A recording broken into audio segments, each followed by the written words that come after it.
Gising pa ko kayo. May dala pa talagang gatas, ha? Kailan niyo pa ako kulang dinala ng gatas? Batang-bata pa ako nun, ha? Bakit? Bata ka pa rin naman hanggang ngayon, ha? Katunayan, para sa amin ng tatay mo, baby ka pa rin. Idea nga ng tatay mo na dalan kita nito. Oo, para makatulog ka raw. Napapansin niya kasi, napupuyat ka raw sa kaiisip. Ganun ho ba? Hindi naman ho masyado, Nay. Okay lang ho ako. Uy, kahit gano'n ang tatay mo, malakas ang radar nun. Nararamdaman niya na may problema ka. At nag-aalala siya. Pasensya na ho kayo, Nay, ha? Pakisabi na lang din ho kay tatay na ayos lang ho ako. Alam ko naman pong lilipas rin to, eh. Hindi lilipas yan kung di mo haharapin. Kausapin mo kaya si Migs.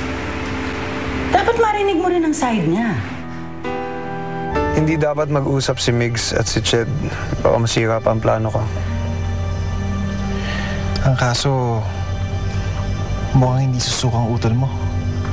Matindi ang tama niya kay Ched. Hindi yun.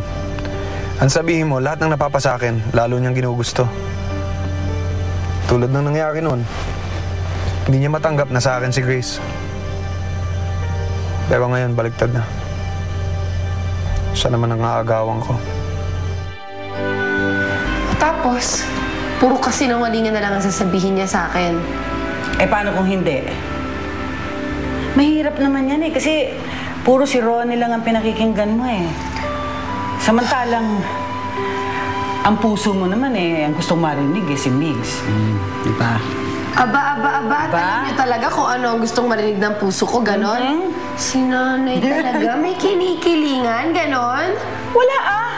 Wala! Halatang halata. Hindi. O sige, pengin na lang ako ng gatas. Hmm? Patas lang ako, patas. Tsaka, Sige. wala namang mawawala, di ba? Oh. Pag-iisipan ko po yan.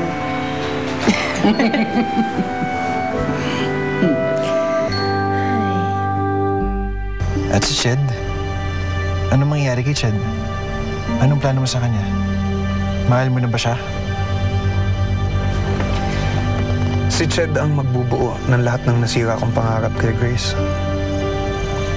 At dahil nakita kong nahihirapan si Migs na malayo kay Trudy, might as well, damay ko na rin siya.